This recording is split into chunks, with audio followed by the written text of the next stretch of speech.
Well, good morning, everyone, or good afternoon, good evening, wherever you're joining us from.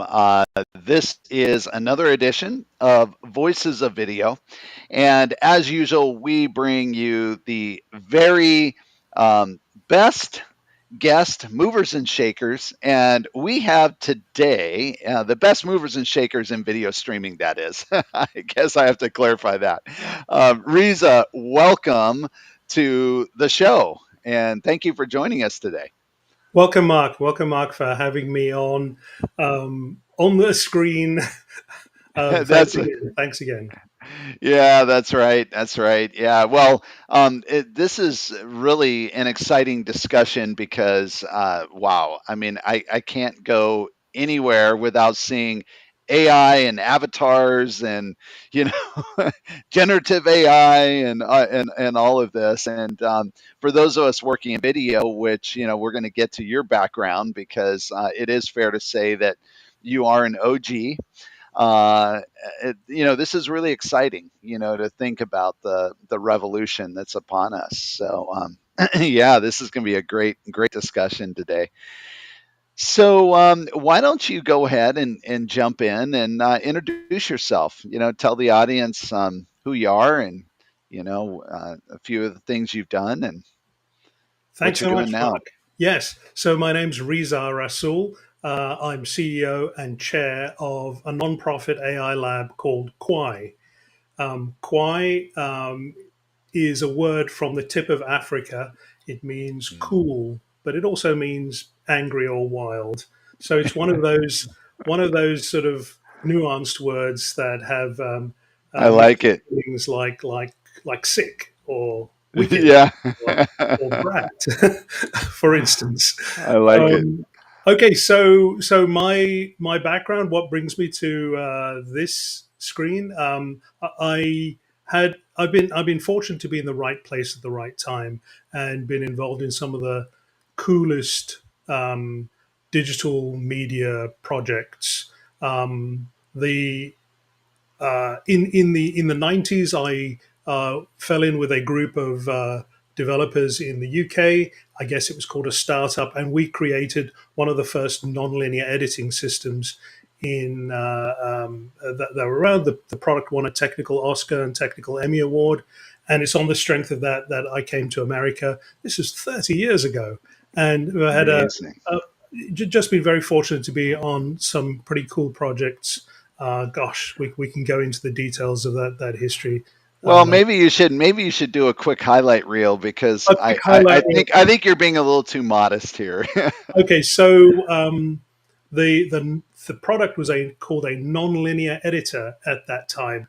Prior to that, movies were edited on film by splicing film together or Yeah. by uh, recording it to videotape and then doing a multi-deck edit.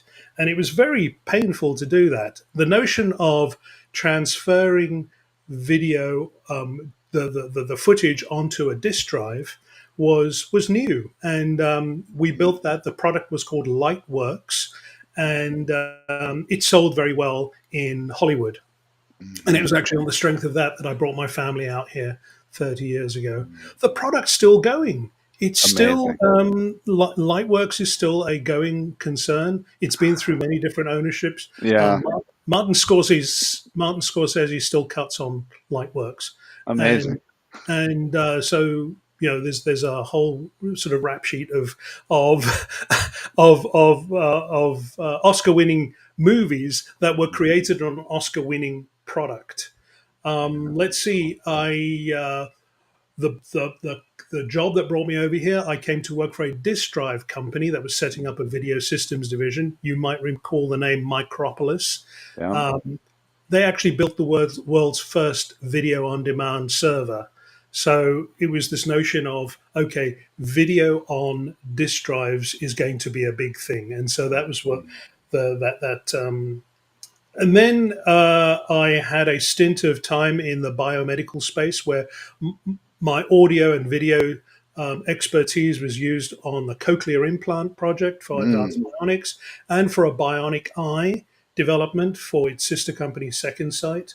But then I started working for a startup called Widevine Technologies that sold Google, and that was in the business of encrypting video. This thing we're doing at the moment, Yeah. the encryption of it is, at least for the TV that you watch, over the top television and so on, that's largely encrypted by Widevine technology.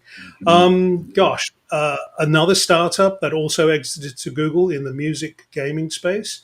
Then I thought I was hotter than anything, and I created a venture studio and started to nurture young startups.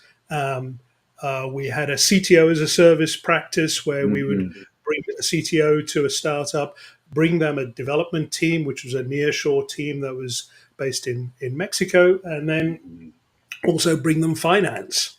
And that model worked for a while until it doesn't Mhm. work. And then Real Networks, a recruiter from Real Networks said, "Hey, we're looking for a CTO." And so I went to Mhm. finish off my career as a CTO and help pivot that iconic brand from streaming media to Yeah. AI. Yeah. And when I retired from Real Networks, I formed this nonprofit called Kwaai. So now we've Amazing. gone full circle. Yeah, that's amazing. That's great.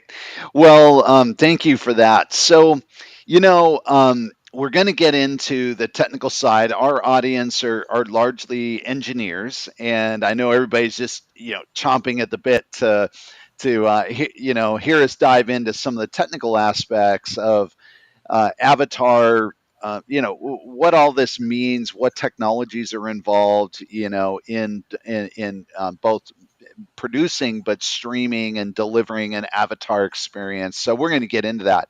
But I think the huge question that everybody has before you start talking about the tech is what about, ethics, regulation, what about that kind of stuff? And I know that that's, definitely dovetails into why you're even doing, why you created the nonprofit, Yeah, So why don't we start there, sure. and maybe give us kind of an initial, where are we in the industry in terms of AI development, with ethical, both concerns, what people are doing, what they're not doing, what's your perspective there and Kwai's perspective?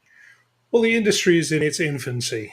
There's Yeah. still a lot to learn. And one way of accelerating that learning is by learning from previous industries and learning from the Mm, mistakes we've made in the past as well. mm, Um, the impetus for setting up Kwai when I retired from Real Networks was really, well, jokingly, it was, I thought this is going to be setting up a nonprofit will be easier than learning how to play golf. But instead, it turns out you should have taken up golf. instead of actually working harder now than I've ever done throughout my career, Yeah. um, it is um, the angst that I felt when I left Real Networks uh, Mm, was an angst that AI was heading on a dangerous path, mm, and you could the choices we have would be to write sort of whiny blog posts about it and sort of wag your finger at the wind. yeah. But the alternative is to actually go and do something about it. Yeah. And so when I put out a call to action video, it was a year ago, almost a year to the day. I put out a call to action video and asked, "Hey, is anyone else feeling the same angst about AI? If so, let's just start a discussion group." And we started weekly public meetings on a Friday. Mm, We just celebrated our 50th weekly public meeting, so we that's amazing. and so Oh, we and in those meetings we started to ideate about how can we do something practical, how can we yeah. mount an intervention of volunteers that can help bend the Mm, arc of history, help actually mhm, change the course that we're on. And it seems idealistic. So the broad mission was to democratize AI, and that sounds like a fancy sort of bumper sticker that really doesn't mean anything. But the way we're implementing it is through personal AI. We have this notion, a vision that everyone should own their own AI. If AI is going to be truly uplifting for humanity, well, let's start with the problems of humans first, Mm-hmm. rather than Hmm. corporate AI. Yeah. Yeah. Yeah. So, That's right. Mark, imagine if you had your own personal assistant that gave you a 10x improvement, that made you a Yeah. better you. So that's a vision, that's a destination of where we want to Yeah. take the technology. If it did that, if it made me, if it gave me a 10x improvement of just managing my domestic life, my Yeah. personal life, it'll Yeah. make me a better employee. It made me a better. Yeah. Absolutely. It'll make me a more efficient consumer. It'll make me Yeah. a more engaged citizen. Yeah. Yeah. So that was the thought. Yeah, we had some kind of revolutionary rhetoric in the early calls to action, but now it's a very Sure. practical. It's around Yeah. personal AI, and we're Yeah. actually building stuff. Yeah. The movement has grown. The movement is now over 500 members. It's I think amazing. 570, maybe Hmm. 575. Wow. And but the thing is, I've lost count because the size of the movement is doubling every quarter, and Yeah. we are, and it's largely engineers. It's largely Mm-hmm. about 80% of our energy is going into code development, and the Mm. rest is split between research and policy development. So there's a Mm. lot to tell you about where it's going. Yeah. People can go and find it on Yeah. Kwaai.ai. That's Uh, right. And we'll link up, in the show notes and all, so for those that, watch this later. Um, so maybe a question that I have, and maybe others have too, is okay. So personal AI, that sounds like a custom GPT. That at least that's I think what a lot of us would associate it to is that somehow has ingested and processed all of my documents and all the information it knows about me, the personal information, so that if I query it or as it interacts via certain apps and online experiences, it truly gives the Mark Donegan experience and knowledge, and in other words, who I am, versus the Reza Rassool, which right now we all know if we just query Chat GPT, prompt, we get all of the world's intelligence that's been indexed, right? yeah, So maybe you can explain for me anyway, and certainly for our listeners, is is that yeah. it? How Is is it it? Yeah, or how is it different, or how does it relate, or yeah. I guess if I was one of the SaaS providers, that is how we would architect it. But if you are focusing rather than building up a big SaaS business model, a big Hmm. SaaS service, Hmm. um, and instead you focusing on solving the problems of the individuals, you'd approach the problem differently. Mm. The the big angst people feel is that in order to interact with these SaaS AI services in the cloud, you have to upload your information to the cloud, and Hmm. you have to. And the terms of service, well, if you're using the free version, is Yeah. they own Yeah. your information. So That's right. if you are as let's say as a small business, you're concerned about the intellectual property Hmm. rights, you're Hmm. preserving your own trade secrets and your intellectual property, you'll feel nervous about that. If you Hmm. are an individual and you wanted to have a personal assistant that is truly informed by all of your private and your most intimate data, you'd feel nervous about sending Yeah. that up to the cloud, Yeah. especially if those cloud services say, hey, we're free to use that data Anyway, we darn well please. to monetize you better, Yeah. to all sorts of Yeah. things. Yeah. So we said, well, the data really needs to stay with the user, Mm-hmm. and so Mm-hmm. that moves you down a an architectural path of saying, well, then the processing needs to come to where the data is. Mm-hmm. So that's the big, um, I guess, architectural decision: is that Mm-hmm. is AI going to run as a service in the cloud, or is AI going to run as as a local service? So that this is Mm-hmm. also an architectural destination. We clearly can't get there now, but Yeah. those are the challenges that we are going to we're going to face, and that we're trying to overcome in Yeah. order to get to what Mozilla calls local AI. So Yeah. there are a few organizations that get it, that understand what's going on.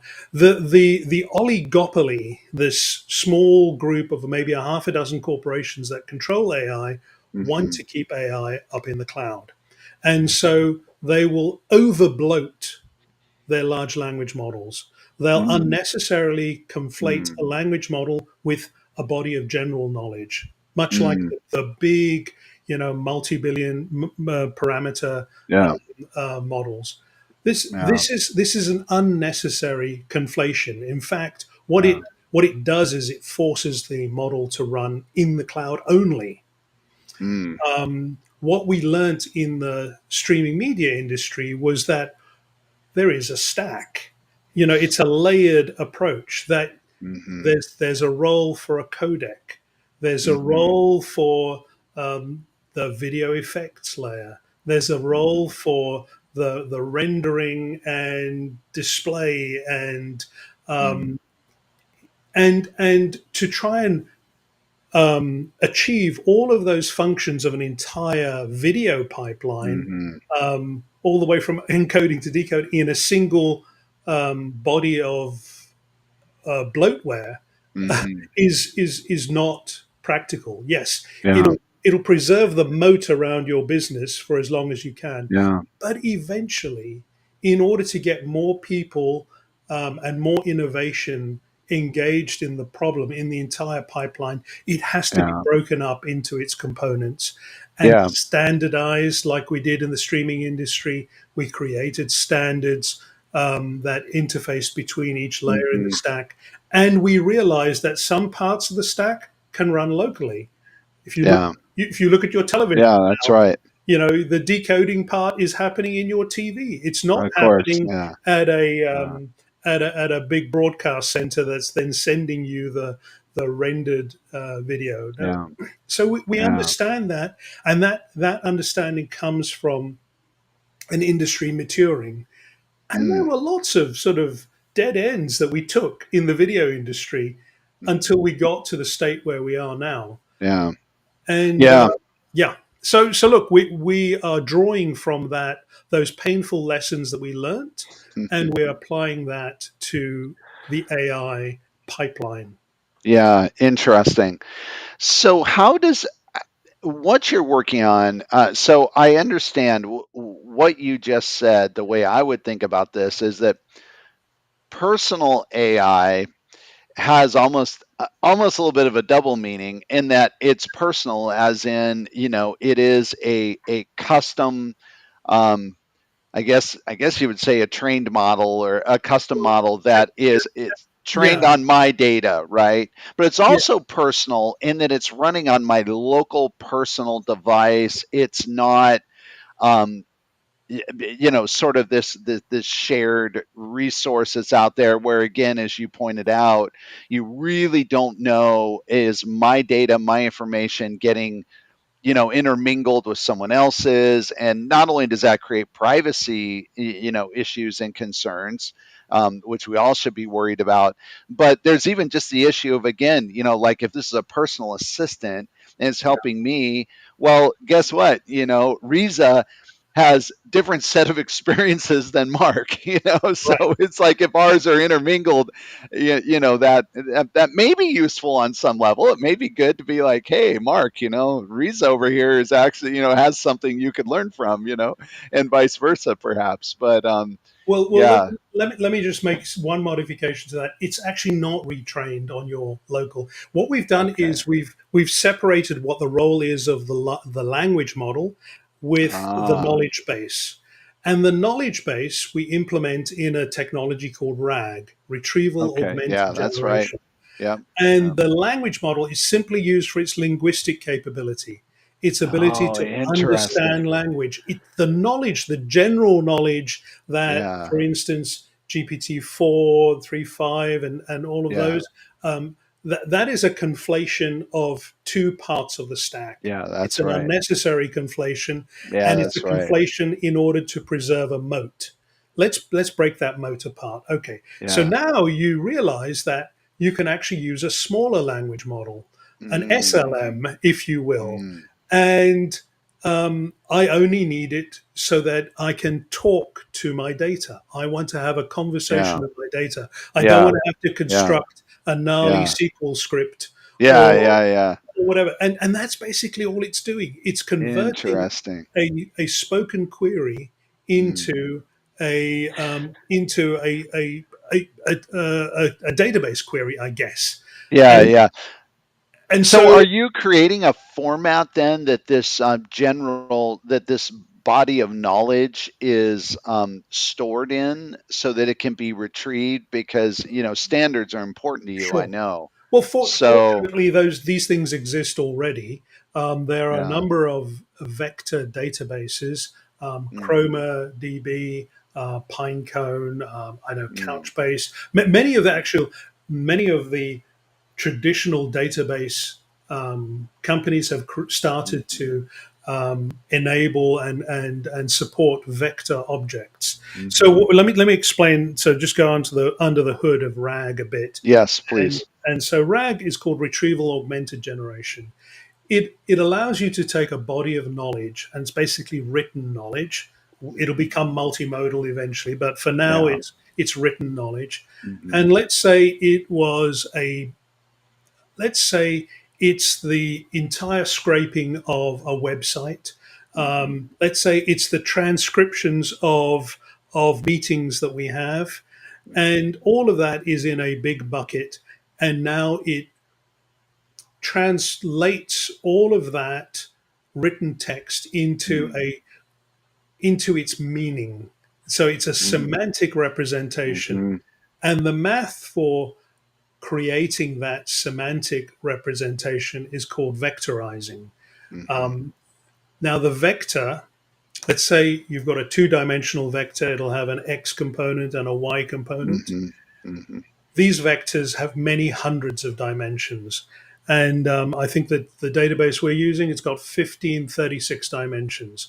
So that mhm, means every chunk of text has now got a vector representation. mhm, And so when you're trying to compare two chunks to say, do they mean the same thing? mhm, It is the mathematics of comparing the alignment of these two mhm. vectors. And that math is easily understood. That is the sort of Yeah, matrix math that we're doing anyway yeah.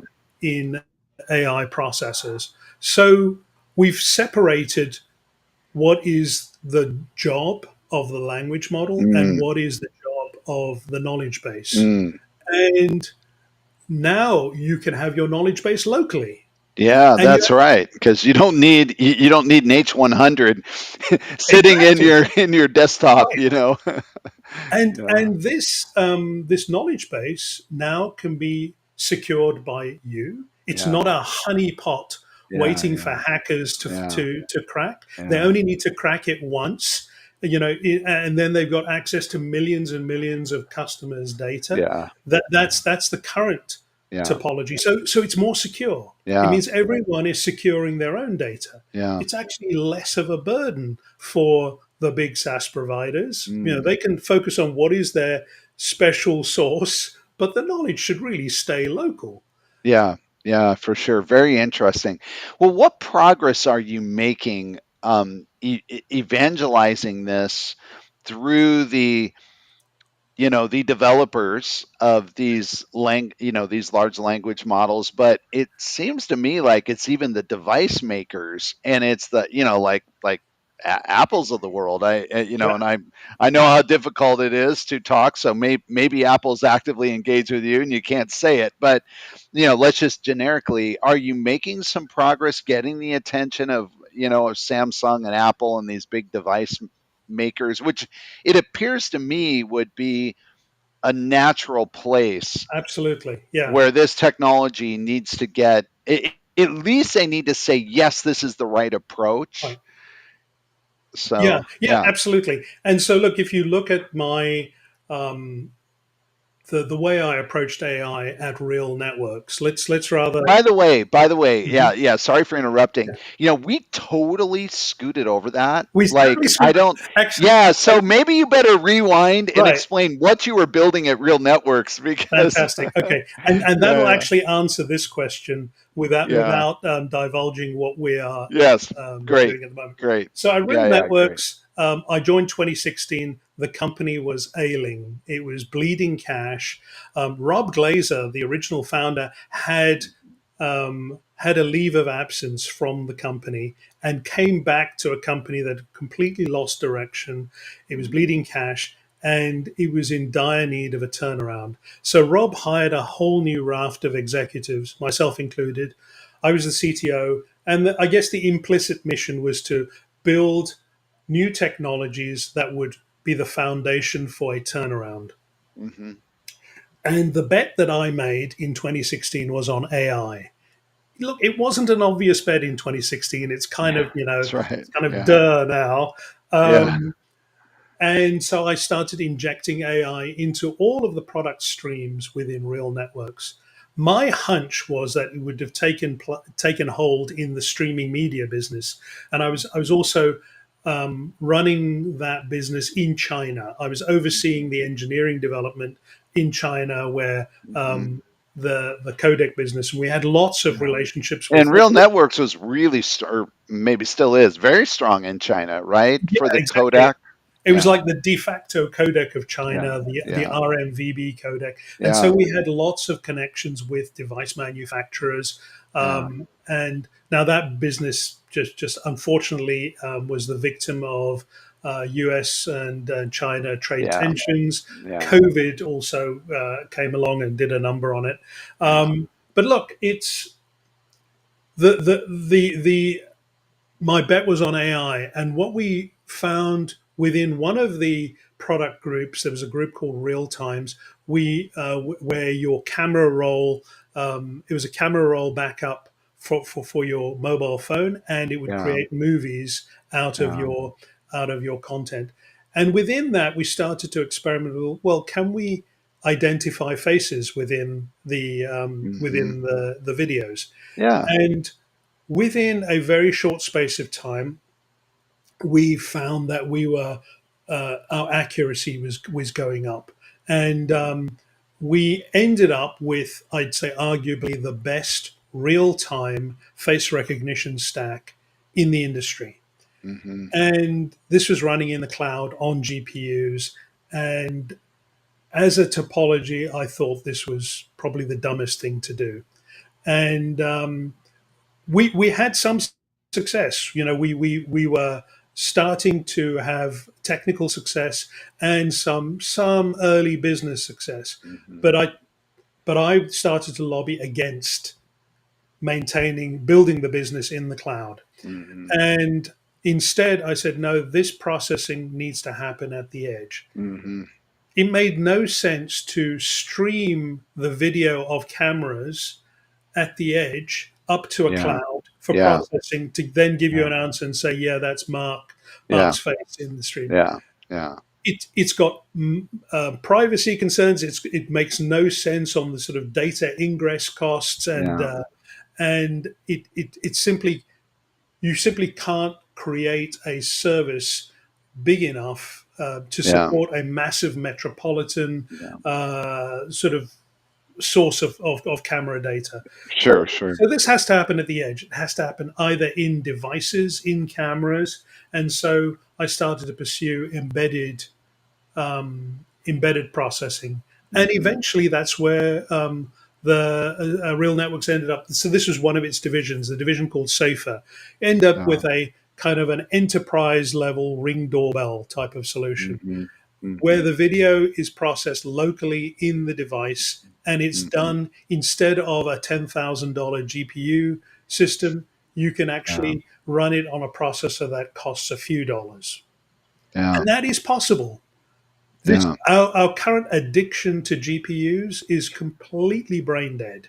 yeah, yeah, It's really great for training models, but for running yeah, inference yeah. makes zero Inference. sense. Yeah, yeah, And so so I've been through that painful process of first trying to persuade the decision makers of the sense of taking the processing to where the data sure, is, sure. and I'm going through that again now. But Yeah, having learned from those painful yeah, lessons, yeah, I know that this makes sense. So yeah, yeah, that's what we're doing. And so yeah. That's real amazing. networks. Let's just close the story up. Yeah, On the strength of these two divisions, the safer division and the context division. One context is a natural language processing division. hmm, Safer is a computer vision division. hmm, On the strength of having built those two, Rob was able to take the company private. And yeah, so in 2016, he owned 38% of the company. Now he owns 100% of a debt yeah, free company that yeah, has got two promising AI divisions. yeah, So, on the strength of that, I retired, and here yeah. we are. Yeah, that's great. So, yeah, thank you for that. I'm glad we covered that because we referenced that Hmm. you were at Real Networks, but didn't talk at all about what you were doing. So, and that's important. So, coming back to how we get the device makers and the ecosystem partners to think different because there's a common theme that I'm hearing you, reference implicitly at least, although somewhat explicitly as well, and that is that we need to think different about how we're implementing AI. How we're using these models. What some of it is, there's just incredible waste, which I completely agree with. And I think, a lot of people are talking about that. I like your reference to addiction to GPUs, you know, um, at the same time, there's all of there's privacy concerns, there's everything that you're trying to address. So what is the attitude right now as you're out there and you're trying to get people to think different and behave different?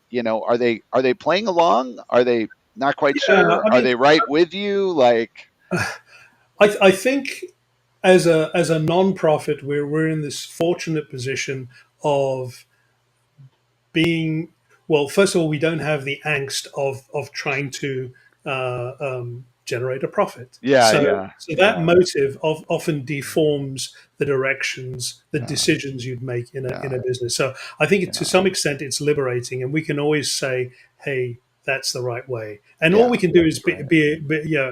point the way, but also to show the way.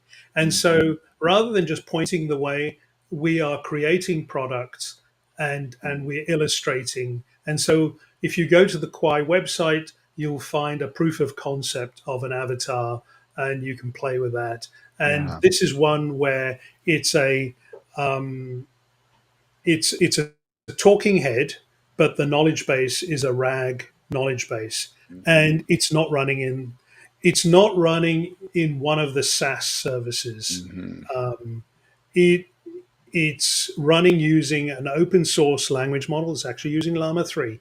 Hmm. And so we're grateful to Hmm. uh, for Meta for creating. Thank you to Meta. Yeah, Yes.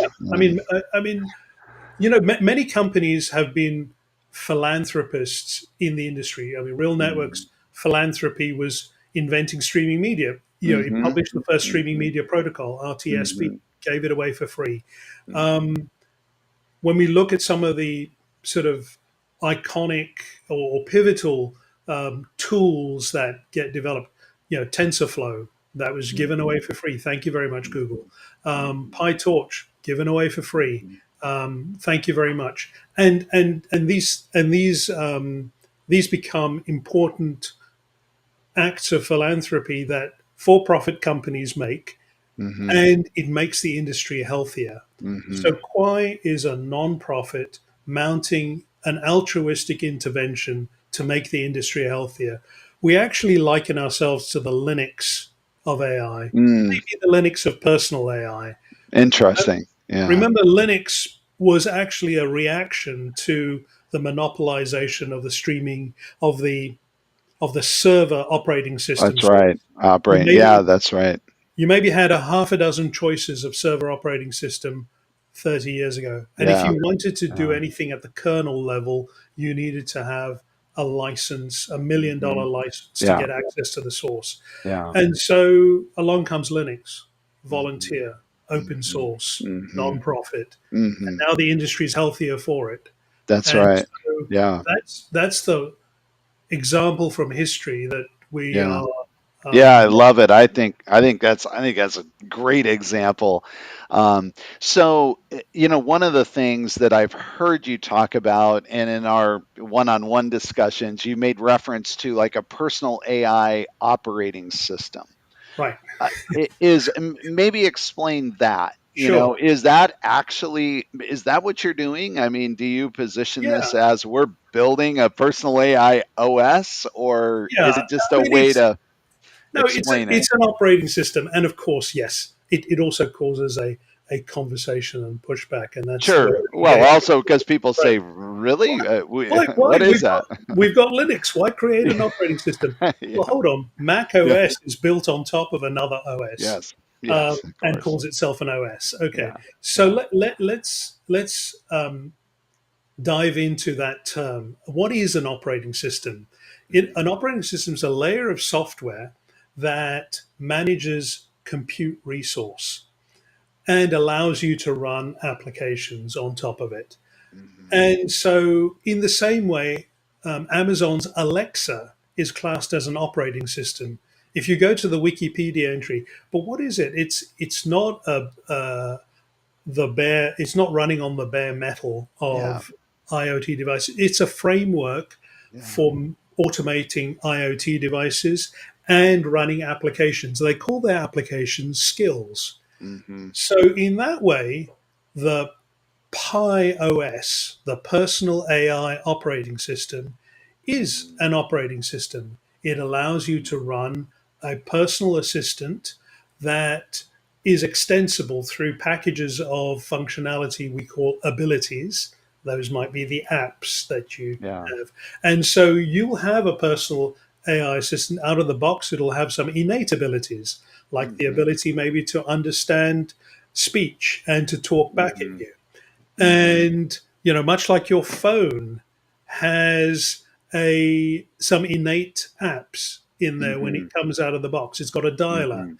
Mhm. um, but everything else, all the other extensions, would come from for-profit vendors that are Yeah. building towards an API and a specification. Interesting.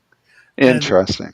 that is our vision for personal AI. Yeah. That yeah. So, what technical challenges are you facing in developing this? Well, yeah, it's great. So we got over 500 That's right. volunteers, Yeah. and the technical challenges we've set them onto is bringing AI local. Mm. So Yeah. the sort of technologies we are researching. I don't know if you're familiar with Mamba. Mamba is a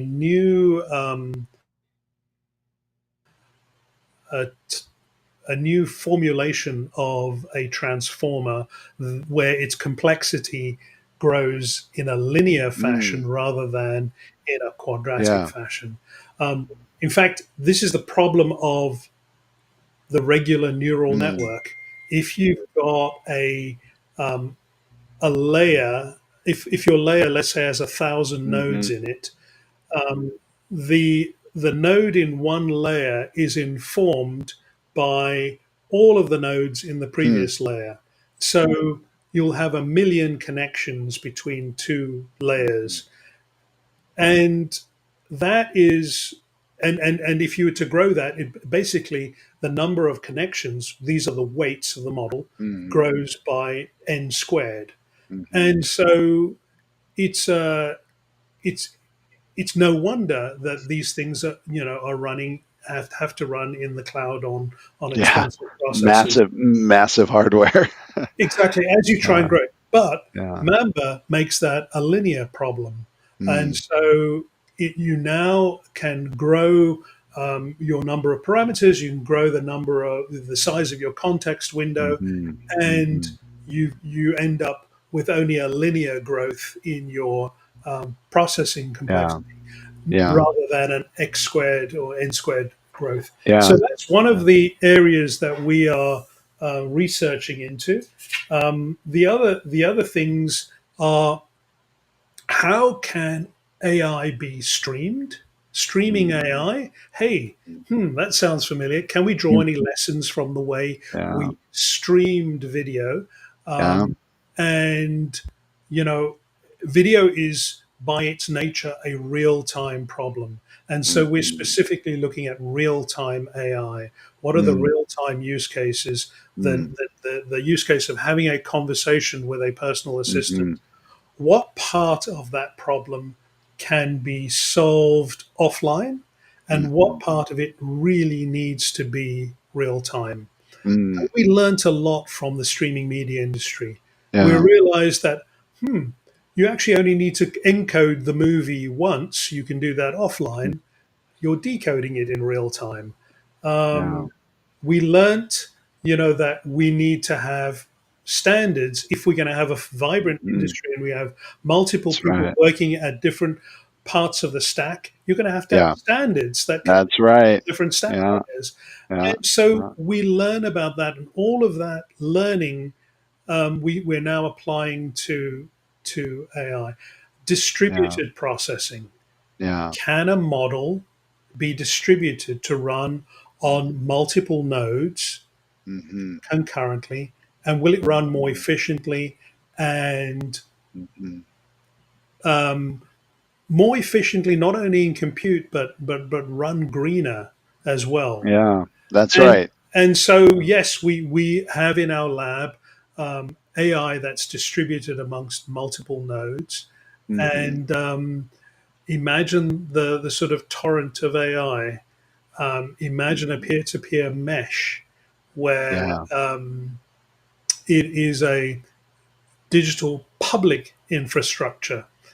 And so Mm. that's the end destination of where we're taking That's video. super. Yeah, that's super interesting. I several years now, for several years now, I've sort of landed on this concept that I use to describe where I personally think that we need to get to in video infrastructure, and that is where there is a fabric, where like there's effectively a video fabric that is accessible very, very easily. It's not through walled gardens. It's not Right. through, this platform and that platform and the other. Now, it's accessible.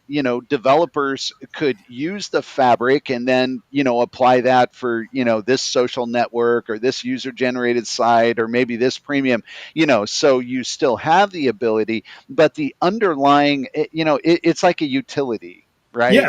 It's like It's a like use. a utility, and what I hear what you're evangelizing, what you're talking about is that very notion of this needs to be a utility, it needs to be accessible to all. That's the democratization Right. aspect, I assume, that you're Yeah. largely referring to. Like, this Absolutely. shouldn't be only those who have very special access to this kind of device, or to these Yeah. very expensive devices, or to whatever technical knowledge that only a handful of people in the world have, and therefore everybody else is blocked out. So yeah, I love it, Reza. Let's wrap up.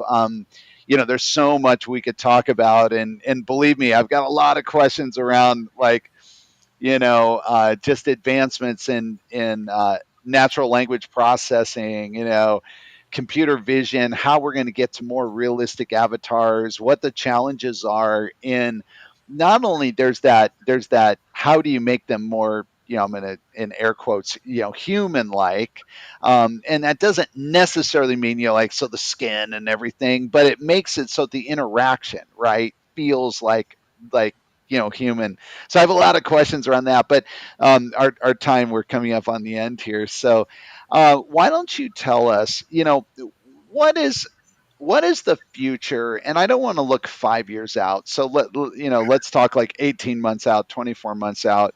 Where do you see, how AI is advancing the industry, Kwai's vision? How does all of this converge?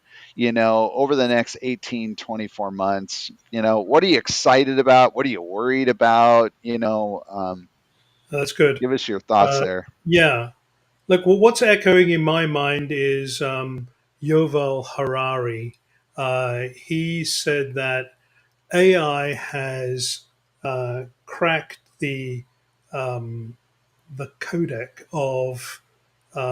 of humanity. What does that mean? It's actually, It's yeah, interesting. He yeah. used the word Kodak. He uses, does he use the word codec, or maybe I did? So But yeah, but that's language, interesting. they he says is has um, Hacked, yeah. hacked Right. humanity Yeah, by yeah. tapping into language. My Yeah. view of what language is a codec. It's a Mm. codec for telepathy, for Mm. getting a thought that's in my head into your head. Mm. Mhm. And we've standardized that language, but we've Mm. also got some individualism to it. Mhm. One of the worries is that these large language models have vacuumed up all of human writing, at least all that's accessible to them, Yeah, and sure. they homogenize that language. And Mhm. so the individual tones and meanings and Mhm. nuances will be Mhm. lost. The individual voices will be lost. Okay, so that's Mhm. one broad angst. It's kind of a dull angst. The notion that cloud based SaaS AI is the direction forward makes no sense at all. Mhm. There's literally not enough electrical power to run the data centers That's to right. be able to serve a large metropolitan community for their AI Yeah. needs. AI's got to come down to earth. It's got to That's run right. at the edge, down from the clouds of the oligopoly, and it's got to run at the edge on a mesh, on a fabric, which Mhm. will be digital public infrastructure. Yes, Mhm. there will be tokens, there'll be some sort of Mhm. compensation for you providing local compute, much Yeah. like there is for you putting solar panels on your roof Yeah. and you're contributing to Contributing back to the grid. Yeah. contributing back to the grid. Yeah. Exactly. Yeah. And so That's we've interesting. already got models of how this works. And some Mhm. people have more panels, some people have no panels. Mhm. And Mhm. that's going to be a choice that each individual makes. Mhm. But Mhm. there is a common format of how you contribute back and how you make that resource available to the Mhm. entire grid. Okay, so that's our vision for where AI goes if it is going to be truly uplifting for humanity. Mhm. And if it doesn't, then that's going to be truly horrible. We are going to go down the path that Yuval Harari said, where AI basically takes over. It becomes Mhm. another weapon in the tool belt of capitalism to further monetize us, and worse than Mhm. further monetize, to actually control us Mhm. and Yeah. all those dystopian fears will go. Yeah. I think there's a That's window right. of opportunity to make a change. There's a window of opportunity for an altruistic intervention from a Mhm. non-profit, from Mhm. volunteers, and Mhm. that window is not indefinite. That window is going to Mhm. close. Mhm. And so, look, you are the agents of change. If you volunteer, if you come and participate either in this organization or a similar organization, you are the agents of change. There's no cavalry coming. No one else is coming. You are the Yeah. cavalry. Yeah. And so think about what you're doing. AI has done a number on this industry, on the software industry. There are lots of talented folks out there that are in between jobs. Don't be Mhm. unemployed. Come and do a Yeah. tour of duty Go at Kwaii. contribute. Yeah, that's right. You'll come away better. You'll come away smarter. You'll network. You might even get a job out of it. Yeah, that's right. There's a whole bunch, and you'll feel good about yourself. Mm. Okay, Mark. Thanks so much for giving me an That's opportunity to that's think. that's that's amazing. That's amazing, Riza. Yeah, well, thank you so much for coming on Voices of Video. I know that this is going to be a very popular episode, so we'll have you back and get some updates. Later in the year. I'm So happy to take questions from the audience afterwards. They yeah, can email. absolutely. Yeah, and that's an invitation. Thank you for pointing that out. We always welcome the audience to reach out to our guests, and Riza is, I know, very accessible on LinkedIn. The just in case you missed the website, so that is Kwaai. That's KWAAI. So KWAAI dot AI. So, Fantastic. yeah. And then Reza is Reza, REZA, at KWAAI dot AI. So again, Fantastic. we'll link all this up and all, but yeah, it's good. Well, Reza, have an awesome rest of the day. Thank you for coming on, and it was really great talking with you. Great. Thanks so much. Thanks, All Mark. right, cheers. Bye.